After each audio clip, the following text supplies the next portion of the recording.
E aí galera do canal de Óleo, tudo bem? Estamos aqui hoje novamente cumprindo nosso dever aqui junto com a Agropolítica, né? Recebendo mais um candidato. Hoje o candidato é o Mauro Rubem, do PT. Beleza? O cara super conhecido em Goiânia já, que eu não vou precisar nem apresentar muito ele mesmo vai se apresentar, mas todo mundo já conhece. O que eu quero só esclarecer antes do Mauro se apresentar é que ele é o primeiro candidato com mandato que já teve aqui, né? Que você já teve mandato. E os outros que estiveram aqui, os 10 outros candidatos que estiveram aqui, até agora, não tiveram mandato. E eu tinha falado que o programa sempre tinha priorizado essa questão do mandato, né?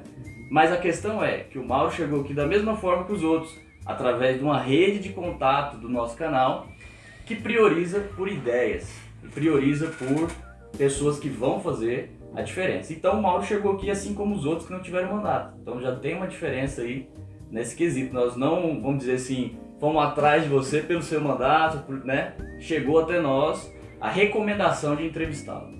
Então a gente faz isso com o maior prazer, recebendo ele aqui. Então eu vou deixar o Mauro se apresentar. Bom, Marcos, primeiro, muito obrigado aqui pelo espaço e esse diálogo, né? Esse diálogo assim muito horizontal, né? Ele tem uma importância muito grande, né? Como você falou, eu sou Mauro Rubem, sou servidor público, cirurgião dentista, trabalho aqui, ó, não é longe daqui, né? Aqui na UPA do Jardim Curitiba. Ah, sim. Na UPA do Jardim Curitiba, eu sou também servidor público da Secretaria Estadual de Saúde. Na minha trajetória, na trajetória de dignidade, de valorização profissional, acabei me envolvendo no movimento sindical.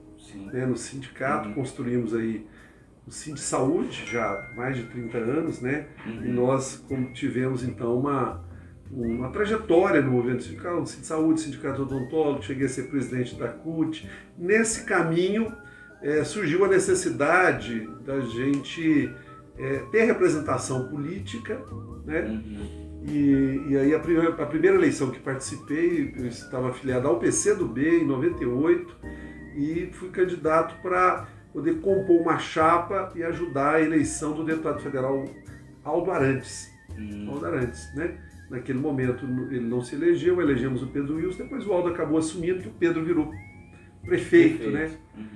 Em 2000 me elegi vereador, já pelo PT, né? E de 2002 a 2014 exerci 3 mandatos de deputado estadual e destacadamente eu dirigi a Comissão de Direitos Humanos da Assembleia Legislativa nesse período. Perfeito. Assim, você já vê que você já tem um norte ali dentro, né, no seu mandato. Você falou que você foi presidente, né, da Comissão de Direitos Humanos, né? Exato. Então, assim, você já tem um papel de atuação voltado para os direitos humanos, então, né, com essa pauta. E eu já queria fazer a primeira pergunta para você nesse sentido. A sua atuação dentro dos seus mandatos, você acredita que você faz esse levantamento, foi bastante proveitoso, a política deixou você atuar com seus ideais, ou você vê que precisa ter uma mudança estrutural mesmo na política para a gente ver mudanças lá dentro e você, por exemplo, chegando lá agora na Câmara Municipal, conseguir propor coisas novas e fazer? Ou você acha que você já conseguiu fazer muito também com seus mandatos? Eu acho que nós precisamos das duas coisas, né? Nós precisamos das duas coisas. Primeiro ter o máximo de parlamentares que expresse a necessidade do povo.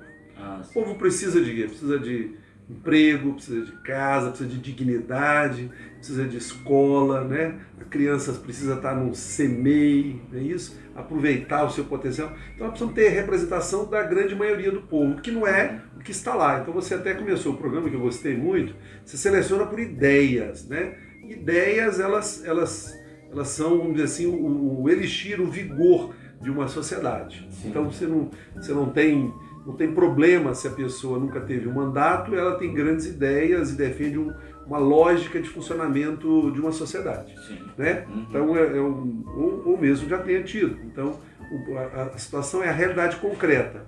Então, é preciso que os parlamentares, o político, ou mesmo o presidente de uma associação de moradores, porque isso é política, né? Ver de que lado você está. Então, é preciso fazer isso, em qualquer espaço você pode fazer. Então nós conseguimos, mesmo sendo oposição, né? Veja bem, foi oposição 12 anos na Assembleia Legislativa, um governo truculento, violento, que devia estar preso, que é o Marconi Perillo, né?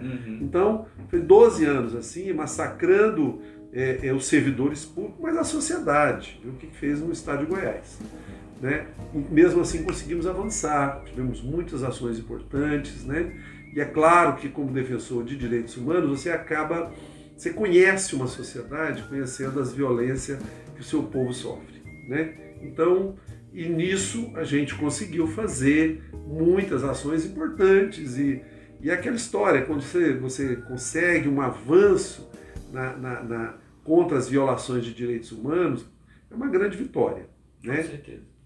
Por outro lado, nós precisamos sim, né, mudar o funcionamento da política, né? A política ela não pode servir às empresas, ao capital, não pode servir aos... Né, agora em Goiânia, quem manda na política em Goiânia?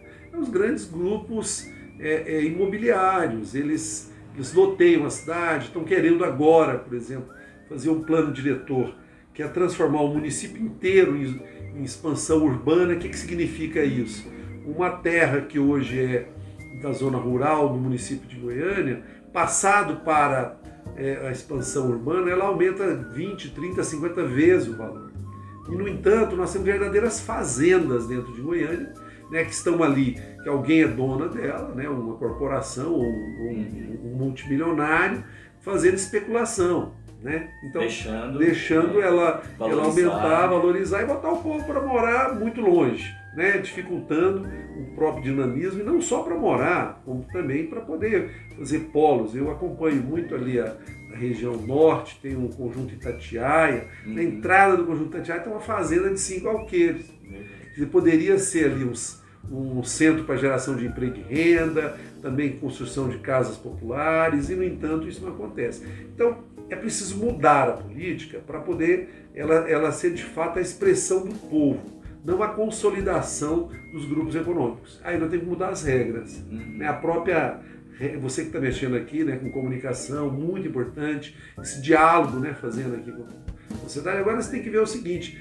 nós estamos falando de política. A política decide a nossa vida, né? Decide a nossa vida. E, no entanto, assim, é vergonhoso o espaço que foi destinado agora para a política.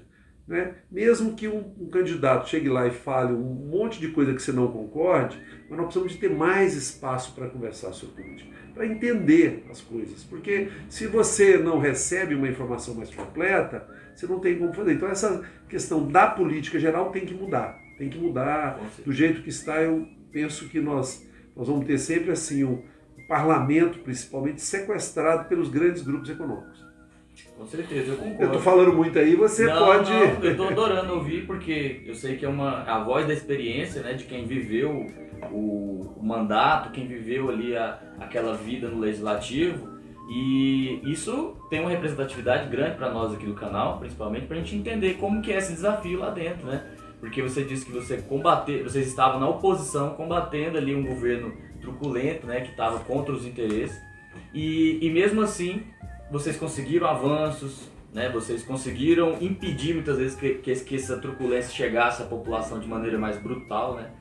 Então eu percebo que a oposição à política, né? A oposição política que nós temos que fazer aos governos é muito importante, né? Isso traz pra gente o papel do cidadão. O cidadão tem que participar da política, né? É isso que eu mais, hoje em dia, tô batendo na tecla. Falo, gente, por mais que é o que a gente estava falando antes da entrevista, né? Todo mundo tem que prestar atenção na política. As pessoas hoje estão prestando mais atenção na política, querendo ou não, e nós vamos ter que fazer parte dela mesmo. Acho que é inevitável, a política é inevitável. Aí, odeio político. Você odeia político, mas a política está no seu dia a dia, né? Ela está na sua rua, ela está nas decisões que vão afetar o seu emprego. Então, eu acho que esse é o papel nosso aqui. E você falando dos desafios, né, que a gente tem que colocar, eu também quero falar, né, que o nosso principal desafio hoje no Brasil também é enfrentar a ignorância. Que as pessoas querem, principalmente o poder hoje federal, quer estruturar uma ignorância política em todo mundo, né? E a gente não pode aceitar isso, porque a ignorância é a gente se curvar às decisões que sempre foram colocadas, né? Assim, você colocou num ponto importante, porque naturalmente qualquer ser humano medianamente instruído, ele entende que o que está acontecendo com o meio ambiente não pode. Né? Ou ele entende, por exemplo, que também não pode continuar uma cidade, como a gente falou agora há pouco, cheia de fazendas e o povo morando a quilômetros e quilômetros distante do emprego, distante do lazer, né? Distante dos veículos, dos seus equipamentos sociais. Então assim, uma educação mediana já constrói uma pessoa crítica. Sim. Né? Então, por isso é que nós estamos vivendo hoje, até em escala mundial, né? O que você está vendo agora, as eleições dos Estados Unidos, quer dizer, você ter lá milhões de americanos acreditando que a Terra é plana, acreditando que o coronavírus é uma ameaça chinesa e tudo, e que um candidato lá americano, né, de grandes corporações, como é o Joe Biden, e se ele ganhar vai instituir um comunismo, quer dizer, é um absurdo, né? Total. Isso total, e eu conheço muitas pessoas aqui em Goiânia mesmo, né, que tem esse pensamento, né, e eles estão assim sequestrados na ignorância, né? Estão sequestrados na ignorância. Complica e aí, mais ainda, né? E aí eu acho que esse debate ele é muito importante, né? Por isso que nós vamos proteger, nós tivemos agora recentemente, no dia 28 de outubro, é o dia do servidor público. Então nós precisamos entender o papel do serviço público, mas principalmente numa sociedade tão desigual como a brasileira. Hoje, até 3 salários mínimos, nós temos quase 70% dos trabalhadores recebem até 3 salários mínimos, um salário mínimo reduzido, muito baixo. Você tem uma concentração de renda brutal, né? Para poder mediar isso, você teria que ter um serviço público, né? Então nós temos que, por exemplo, conversar para as pessoas entenderem, olha, eu sou sanitarista, me especializei em saúde pública, eu sou cirurgião dentista, venho de um período que nós não tínhamos um sistema único de saúde, que nós tínhamos um sistema de saúde, somente quem tinha emprego que poderia ter algum acesso ao atendimento, né? E os demais teria que ser atendido pela benevolência de alguma caridade, de alguma instituição. Geralmente quem mais estruturou isso no Brasil foi a Igreja Católica, e um período muito curto, com pouco dinheiro, e mesmo com um país tão irregular, quer dizer, de 88 para cá, são pouco tempo com a história de um país como o Brasil continental, nós organizamos um sistema de saúde.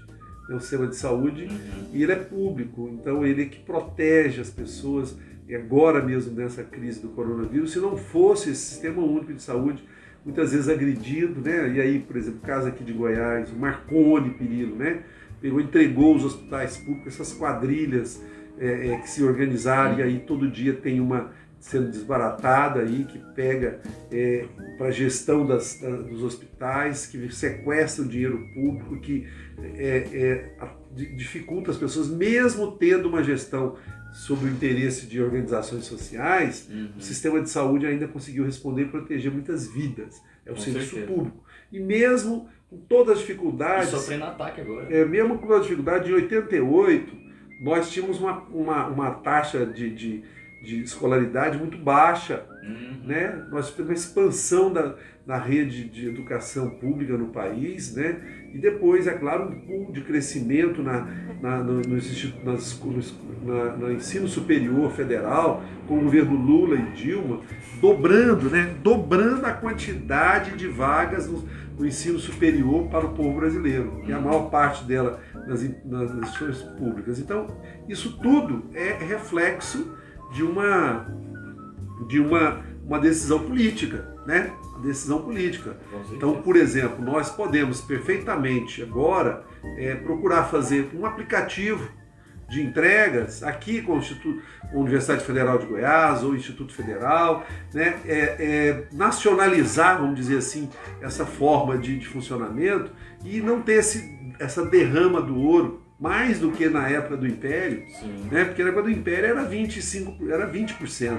Era um quinto, né? Um quinto. Era um quinto. Agora não. Um quinto é os aplicativos mais simples aqui. Mas a Uber, por exemplo, já tá fazendo contratos agora que nem o percentual ela apresenta. Ela fica ao critério dela. Isso. Ao critério dela.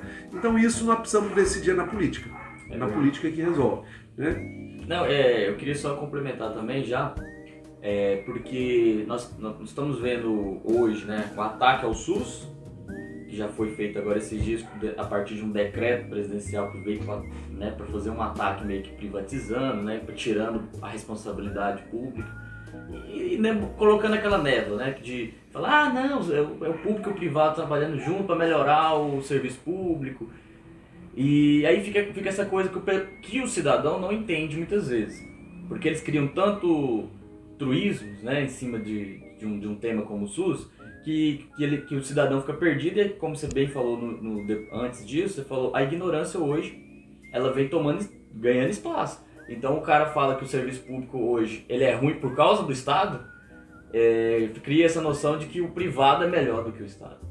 E o que você acha disso? Como que nós temos que mostrar para a sociedade que o SUS, por exemplo, ele tem a sua, vamos dizer assim, o seu ponto-chave dele ser estatal e dele cumprir com a função social de ser do Estado, né? De ser algo que atende o povo, como agora na pandemia e tudo? Acho que é bem simples. Vou dar um exemplo. Naturalmente, eu era bem mais novo, você não tinha nem nascido. Né? Na década de 80, no início da década de 80, ali na Paranaíba, com a Goiás, ali no centro, tinha um hospital, eu não lembro o nome, funcionava um hospital particular. Chegou lá um jovem acidentado que bateu o carro. Né? E aí, até que foram resolver quem ia assinar pela papelada, se esse jovem ia ser atendido ou não, esse jovem foi a óbito. Né? Isso na década de 80. No hospital privado. E era o filho do dono. E era o filho de um dos donos do hospital. Então, veja você, o que a saúde tem que garantir? Para todos, seja pobre, seja rico, nós precisamos garantir a vida. E não é possível que isso seja feito com interesse comercial, como acontece hoje nessas organizações sociais, aqui no GOL, em menos intensidade um pouco no GOL, mas assim mesmo acontece, no GOL, no Hugo, no HGG, essas empresas, elas calculam quanto vai gastar com cada paciente, antes do paciente botar o pé lá na calçada. É verdade. Eles já sabem. Aí eles trabalham com o quê? Né? Tanto o Marconi fez isso, quanto o Caiado. Eles pegam um hospital, passa para uma empresa e dá um orçamento de porteira fechada, vamos chamar assim. Se ele atender 1.000 ou atender 50, ele recebe o mesmo tanto. Então, qual a tendência dessa OS? É atender menos, é fazer serviços menos complexos, né? É selecionar paciente. Não como é o sistema público. O sistema público procura salvar a vida, por isso que dá tumulto.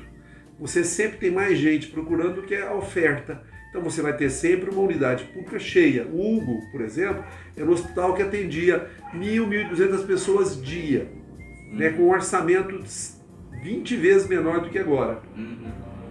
Passou para uma OS, passou a atender 200 pessoas dias no máximo, 180, e o orçamento é 20 vezes maior.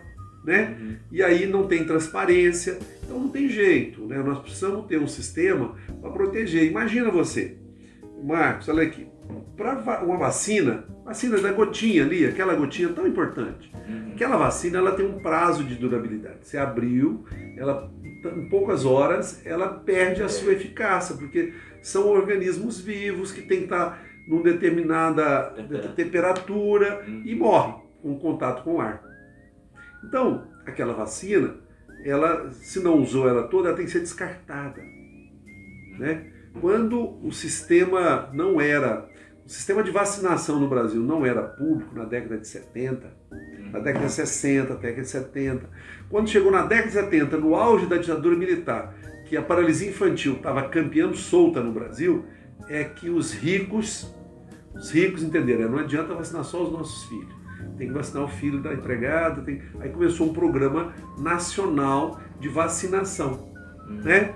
Agora, eles estão querendo regredir isso novamente, esquecendo o sofrimento que o povo teve, né? Que o povo teve. Então não tem jeito. O sistema, eu acho que a melhor maneira, que é fazer como você está colocando, é pegar aqui o canal, visitar uma unidade de saúde, né? Eu trabalho numa UPA, claro que a gente muitas vezes fica lá reclamando como eu reclamo, desde o início do ano lá está sem raio-x, né? Isso é uma decisão política, porque não tem raio-x, mas o prefeito está asfaltando asfalto, está fazendo monumentos, mas não tem raio-x, não tem profissional, isso é uma decisão política. Agora, dia 15 de novembro, né, eu acredito na campanha e nas propostas da deputada Adriana Costa, a nossa candidata a prefeita, para mudar isso. Mas isso é uma decisão política. É uma decisão política. Priorizando ali. Mas mesmo lá na UPA, ou mesmo aqui nas unidades próximas, você tem um atendimento muito grande do serviço público. Muito grande. E ele não é mostrado. Ele não é mostrado. Né? E você acha que a questão de vir gente de fora, né, de outros municípios, como vários candidatos teve aqui levantaram, é um problema mesmo? Não, é o seguinte, se é brasileiro, se tem nacionalidade, está aqui, tem que ser atendido. O que a gente precisa fazer é punir o prefeito daquela cidade que não faz lá, que ao invés de organizar o seu sistema, compra ambulância, compra ou arruma um carro para transportar as pessoas. Mas você não pode punir o paciente que está doente. O cidadão está doente. E um detalhe, nós não descentralizamos ainda os atendimentos. Você tem muito atendimento que é só Goiânia que faz. Então é em Goiânia mesmo que eu tenho que vir. É verdade. É Goiânia. As especialidades.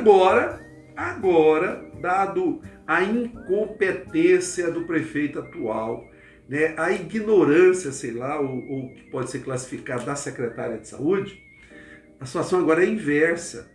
O povo que mora aqui nessa região está procurando mais a Trindade, porque não está resolvendo aqui em Goiânia.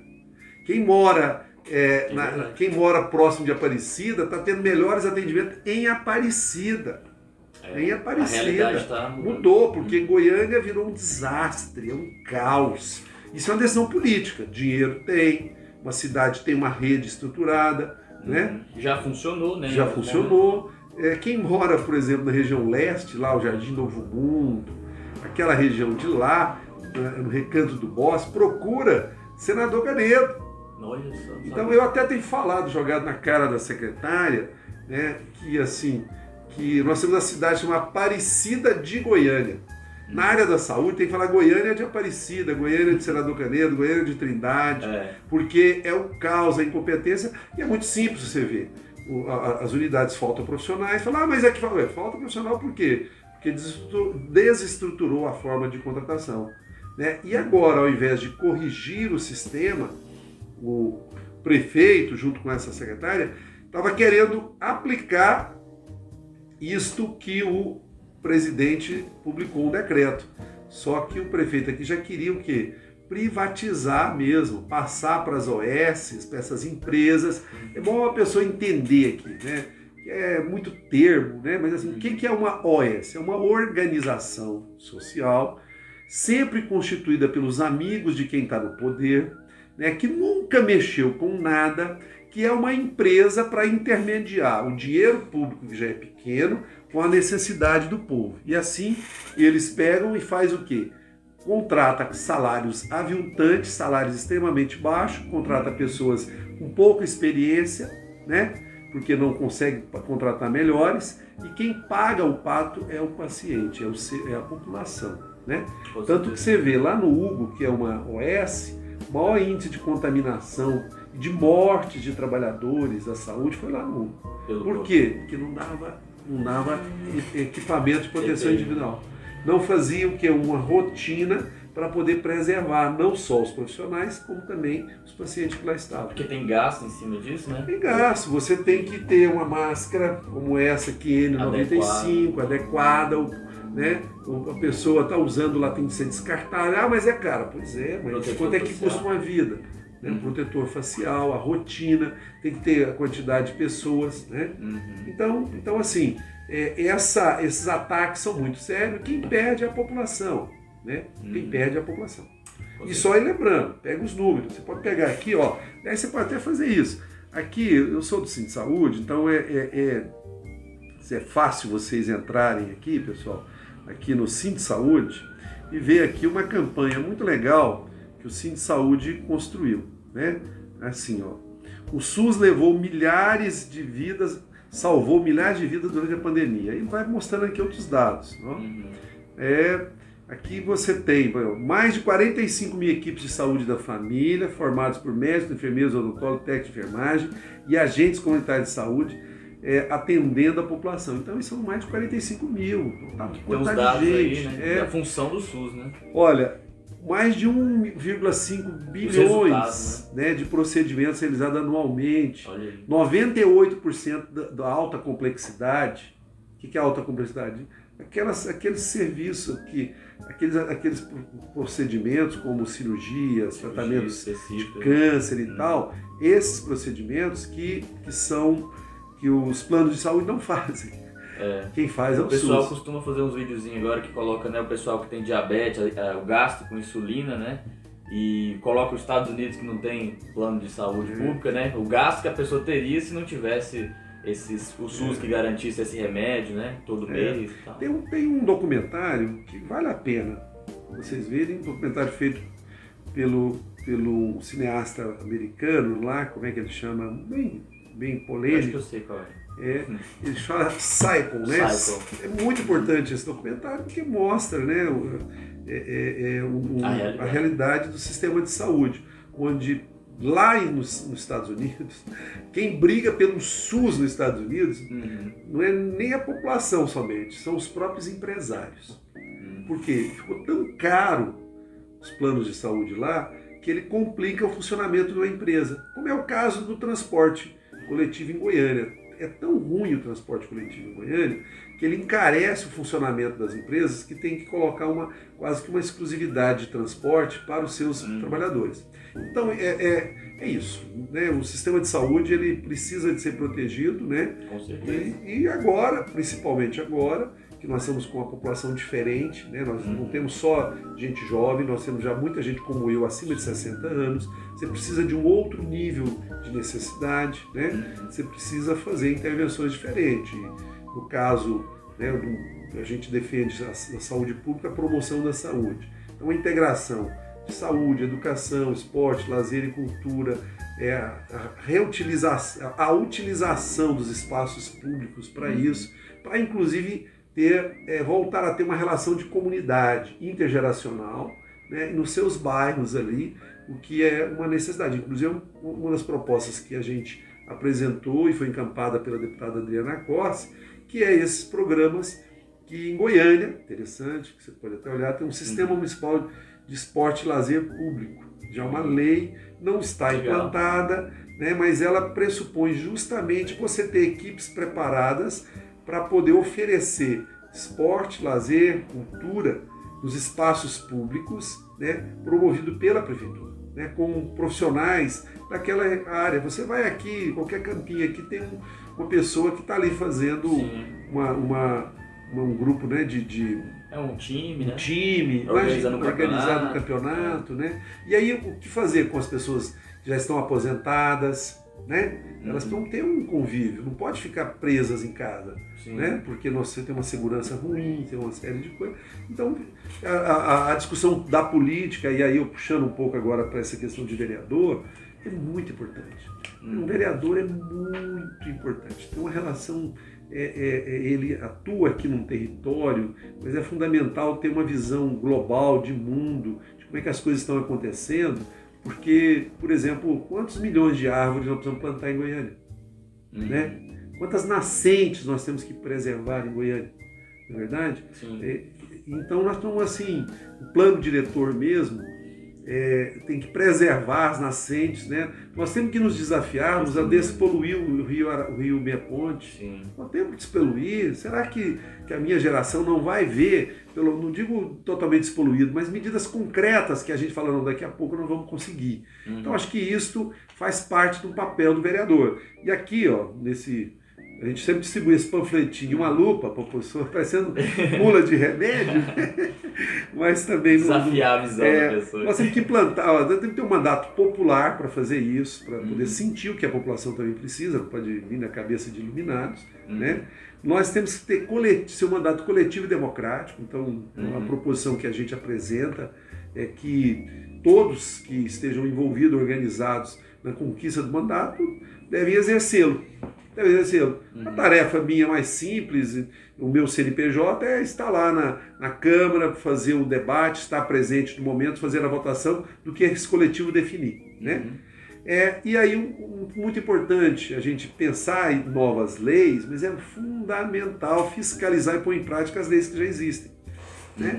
Tem muitas leis boas. Sim. Você tem, na verdade, o quê? Um esquecimento, uma preocupação com outras coisas, ou até mesmo um trabalho para ela ser esquecida. Então, nós precisamos pegar as leis de necessidade do povo e fiscalizar, monitorar, não é? É claro que o parlamentar está tentando, junto com o povo, lutar, né? Sim. Lutar eu tinha um apontamento para fazer. Desculpa. Não, mas eu vou fazer no final, porque aí você vai ter tempo de expor com mais tranquilidade. Porque antes, agora, eu queria que você ouvisse uma pergunta que foi enviada para você, né? Que é mandada aí pela minha mãe, a Francisca. E enviou, eu vou colocar para você ouvir e em seguida você já responde pra gente, beleza? Beleza.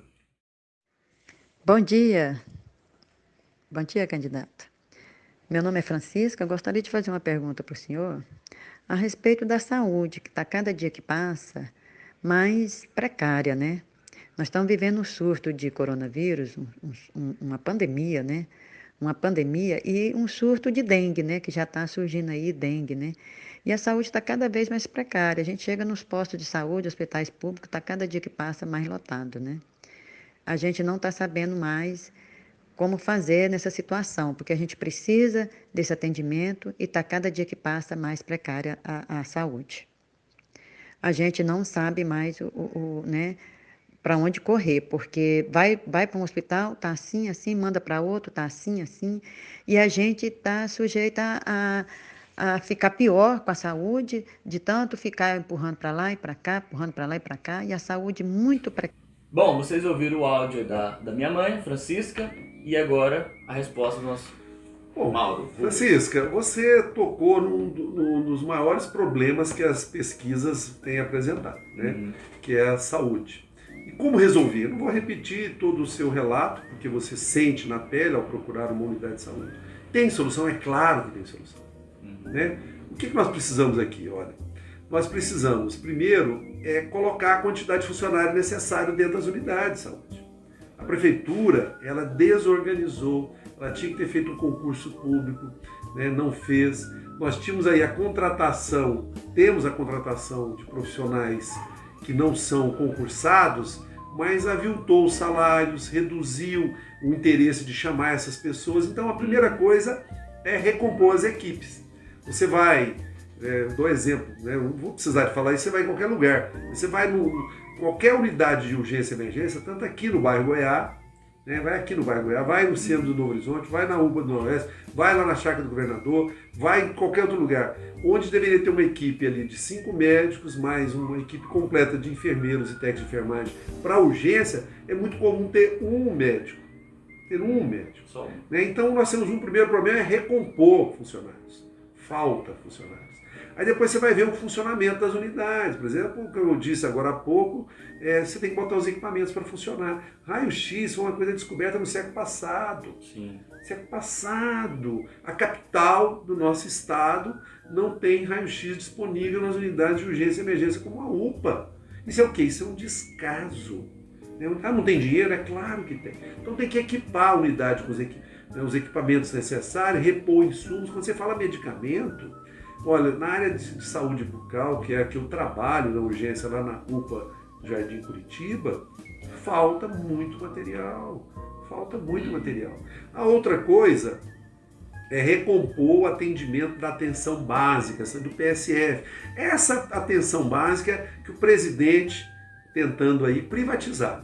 Porque 80%, Marcos, das doenças que nós somos expostos, elas se resolvem com a atenção básica. O que é a atenção básica? É o postinho do PSF, é o agente comunitário de saúde, combate à epidemia, né? É o médico, é o enfermeiro, o cirurgião dentista, o técnico de enfermagem, acompanhando a gravidez daquela mãe, né? Ela já sendo instruída, né? E você ir evoluindo todas as fases da vida, né? Então, nós temos que fazer uma cobertura em Goiânia do PSF é muito baixa, ela não passa de 60%, nós precisamos aumentar. Na saúde bucal é menos ainda, nós temos 25%, 30% só. Então você não tem um vigoroso programa de prevenção, de orientação, de escovação, por exemplo, aqui falando um pouco da odontologia, mas também não tem, né, dos demais hábitos. Então, isso é possível? É possível, Francisca. Nós precisamos mudar, né, esse entendimento, como essa secretária de saúde que tem hoje, que ela é uma criminosa. Eu falo assim, ela é uma criminosa, porque nós funcionávamos melhor o serviço, como por exemplo, todas as unidades de emergência atendiam emergência pediátrica, todas. Agora é só em Campinas. Agora é só em Campinas, e vai em Campinas não consegue ser atendido. Quer dizer, é um absurdo. Quer dizer, isso é um crime, não é ignorância, é crime. É crime. É crime. Né? Porque se fosse ignorância, ela mudava com um mês. Com um mês que ela fez isso, já mostrou que não prestava. Já tem 3 anos e meio que está assim. Né? Então é um crime. Né? E eu defendo, não é uma questão de ser violento com política, mas é necessário responsabilizar quem assume a gestão, como é o caso da secretária, e ela tem que pagar por essas opções, porque ela optou, ela ouviu o contraditório, ela pegou as informações que isso não presta, não funciona e manteve essa decisão. E esse prefeito que aí está disse o seguinte: a secretária só sai se eu sair. Quer dizer, é absurdo o negócio desse. Então, a saúde pode dar um salto? Pode. É claro que nós temos também que atualizar, né? E aí também, eu sou defensor do serviço público, né, do servidor, mas nós precisamos também, à medida que a gestão não põe para funcionar, você tem um recuo dos próprios funcionários. Nós precisamos ter uma gestão vigorosa, presente, com atualização profissional, né, fazer cursos, aferir bem o funcionamento. Você, olha, pensa bem, rapaz, uma secretaria como a de saúde não tem um sistema de informação. Olha só. Não tem. Você precisava ter agora, já era uma conexão direta para você ter inclusive acompanhamentos, até mesmo usar a tecnologia para facilitar a vida do povo, mas não tem nem para registro de quantos pacientes são atendidos. Né? É um absurdo. Então tem solução, Francisco. E eu acredito muito no projeto de saúde apresentado pela Adriana Corsi, que ela discutiu isso com todos nós, a saúde, né? Que eu estou aqui como candidato, mas eu tenho uma vida de quase 40 anos na saúde pública. Né? E conheço essas pessoas que aqui estão, e então nós temos esse projeto. Em várias cidades no Brasil, do porte de Goiânia até maior que Goiânia, está muito melhor do que Goiânia está. Com certeza. Esse caso do CAIS de Campinas ser o centro pediátrico, eu acho um absurdo, né? Quando eu fiquei sabendo, eu falei, gente, não é possível isso, né? Nós estamos falando de uma cidade de 1,5 milhão de habitantes, com mais as cidades vizinhas aqui, nós chegamos a 2 milhões, quase 2 milhões e 300. Tem que sair de lá para ir lá para Campinas, né? Sair sei lá, um novo mundo. Olha, não, mais simples, aqui da UPA Noroeste, plantões que já tive lá várias vezes, no domingo, chegou uma mãe com 2 crianças, uma no colo, outra andando, 2 horas da tarde do domingo, né? Aí chega lá, não tem que ir para o Cais de Campinas. A mulher, ela já veio a pé ali vários quilômetros, nem dinheiro para o ônibus tinha, nem ônibus ali tem. Depois ela tem que ir para o Cais de Campinas. Então assim, é um crime.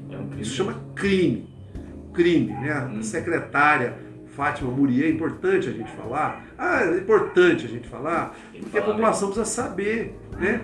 Tá ruim porque Deus quis. Não, Deus não quis, eu sou católico, Deus não quis isso. Agora, essa pessoa quis. E se ela quis, e ela foi informada que está errada, ela recebeu os números, ou ela faz o quê? Toma medida e não acompanha? Ela, eu achei que ia ser bom. Tá bom, achou que ia ser bom, viu que não era, troca, mas não trocou. Não trocou. E aí a gente acaba discutindo agora, né, Mauro, uma política do mínimo, né? Falou, nós queremos o mínimo, pelo menos agora funcionando, porque se a gente vê que se você for hoje, por exemplo, quem tem criança no bairro Goiás aqui, não vai ser atendido. Então se chegar, eles não interessam, vai falar, gente, a questão é emergência, nós vamos fazer alguma coisa aqui, mas vocês têm que ir lá pro Cais de Campinas, né? E aí você se coloca no lugar dos profissionais que lá estão.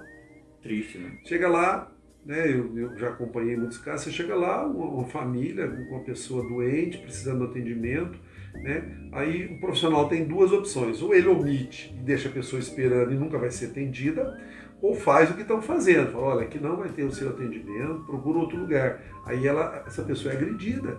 É agredida, violência. Estão colocando guarda na porta. Então assim, é caótico. Eu sempre digo o seguinte, Marcos, a saúde em Goiânia nunca chegou numa situação tão ruim, caótica como essa. O prefeito disse que ia fazer uma gestão inesquecível. E realmente vai ficar inesquecível esse caos que nós vivemos. Com certeza. A gente focou bastante na saúde. Curiosamente, porque a pergunta da minha mãe também foi na direção da saúde, a gente já tinha falado da saúde, né? Mas eu quero deixar agora para você fazer suas considerações finais, pra gente, nosso tempo já está um pouco estourando aqui, para você falar um pouco de como que você vê essa renovação, que tanto se fala por aí, né? Será que nós temos que combater, por exemplo, pessoas como a secretária que está fazendo isso? De que forma, né, que tem que ser feito isso institucionalmente? E também como que nós vamos hoje colocar Goiânia para cumprir toda essa renovação, né? Sempre que a gente está debatendo coisas mínimas assim, né? Então eu fico pensando muito nisso. O pessoal fica pensando, será que vai para frente? Porque a coisa, nem o mínimo está andando, é interesse de um lado, é interesse do outro. Como é que você vê? E faz suas considerações. Eu acho que é legal, nós conversamos bem, porque a lógica do funcionamento da saúde também é aplicável nas outras áreas. Sim, com certeza. Porque você vê, por exemplo, a educação, a prefeitura que está fazendo obras faraônicas está colocando lata de sardinha, botando as crianças do CMEI para estudar em container. Isso é um crime, é outro crime agora já na educação. Né? É o mesmo princípio, veja bem, que a saúde, a educação, né, na mesma lógica. Sim. Então, nós conversamos sobre saúde, ela funciona na responsabilidade do poder público toda. Agora, o que é preciso a população entender é que nós estamos numa disputa. O que é a política? A política é a disputa do orçamento. O dinheiro vai para onde? Para onde? Vai para a periferia, onde o povo precisa. Vai servir quem? Né? Vai servir quem? A administração vai para onde? Veja aí o caso do transporte coletivo, que é uma das pautas que eu defendo. Eu defendo que nós tenhamos aqui tarifa zero no eixo Anhanguera, né? Nós temos que fortalecer a Transurb, colocá-la para funcionar no eixo da Goiás, esses dois grandes eixos com tarifa zero. Tarifa zero. É possível sim. É claro, não, amigo. Você pegar hoje 250, 300 mil pessoas que circulam no eixo Anhanguera e colocar isso com uma empresa como é a Transurb, direcioná-la para ser uma empresa futuramente, uma empresa cooperada dos próprios trabalhadores ali, organizar, ela é lucrativa, ela é rentável, né? E você ter ali, você garantir o direito de ir e vir das pessoas, circular na cidade e depois evoluindo esse mesmo modelo para os outros eixos, né? Você ter um controle sobre o transporte coletivo. A prefeitura hoje tem o quê? O que o prefeito fez sobre o transporte coletivo do Covid? Ao invés dele exigir das empresas mais ônibus, ele fez um decreto restritivo proibindo as horas das pessoas saírem de casa para não encher os ônibus. Né? Quer dizer, o prefeito estava do lado dos empresários ineficientes, que é outra máfia. Assim, é problemático essa parte. São 40, 50 anos, uma coisa que não funciona, não funciona e precisa mudar. Então, a lógica do funcionamento da cidade é a disputa do orçamento e da posição política. Para quem? Eu defendo a grande maioria. Aliás, eu defendo todos, porque quem precisar de ônibus, vai ter ônibus. Você não precisa, tudo bem, mas o dia que você precisar, está lá, à sua disposição. Eu tenho carro, ótimo. Você tem carro, então você está melhor, mas nós precisamos ter um ônibus para todo mundo. Né? Até porque a evolução nas grandes cidades mundiais é abandonar o carro, né? Andar mais de transporte coletivo. É muito mais saudável. Transportes alternativos. Bom, eu acho que essa que é a disputa central. Né? E eu quero encerrar aqui, né, dizer que nós temos toda a tranquilidade. A renovação, na verdade, é o seguinte, é uma coisa nova, que é um anseio da humanidade, é ter condições de vida, né, é ter um ambiente saudável, você ter uma cidade segura. Né? Então essas ideias, elas são antigas, sim, apesar de que é um novo. O novo não é a regressão a terraplanice, como o pessoal tem pensado. O novo não é a regressão de retiradas de direito. Né? Tem um partido que chama Novo. Né? Mas esse é um novo ataque aos direitos do povo. Que é isso que é, porque eles estão querendo, por exemplo, voltar à carga horária de trabalho 18, 20 horas por dia. Né? Não ter limite de trabalho para a idade. A criança tem que estar na escola. não trabalhando. Então, essas ideias é as que me movem. E eu entendo que o mandato, conquistando o mandato de vereador, eu quero aproveitar e pedir o voto, né? Fica aqui uma hora falando e não pede o voto, ó. Mauro Rubem, Adriana Corsi, Pedro Wilson, né? Então, meu número é 13680, Adriana é 13. Então, nós temos possibilidades reais e temos coragem de mudar essa realidade que está em Goiânia, né? E com isso ajudar, né, tendo o mandato em mãos, a fortalecer os coletivos para dominar, né, novamente o espaço, a cidade ser das pessoas, não dos empresários, não desse esquema que aí está. Por isso, parabéns, né? Muito legal que a gente puder contribuir no debate ou mesmo indicando pessoas. Eu acho que a comunicação resgata uma relação humana que foi também sequestrada, né, pelos grandes veículos de comunicação, né? Esse monopólio da comunicação e também agora, né, o monopólio que está aqui nesses aplicativos, nessas plataformas, que é a grande máquina, né, de mentira, que está aliada a essa história mesmo de não ter vacina, de tal. Esse pessoal faz tudo isso aí porque os grandes parasitas do mundo, né, querem dominar a nossa cidade, a nossa vida, o nosso meio ambiente. E eu sou daqueles do grupo que construímos ali as ações antissistema capitalista. Nós vamos construir uma cidade, né, uma Goiânia saudável, inclusiva, com direitos, com poesia, com cultura, com tudo aquilo que um ser humano, né, tudo aquilo que uma comunidade tradicional de índios ou mesmo um quilombo sempre praticou. Você vai lá sempre alegre, bonito, pessoa festejando, né? Acho que Goiânia pode ser assim. O lado humanitário. É isso, valeu. Muito obrigado. Falou, meu companheiro. Agradeço mais uma vez a sua presença. Obrigado. Valeu, gente. Valeu.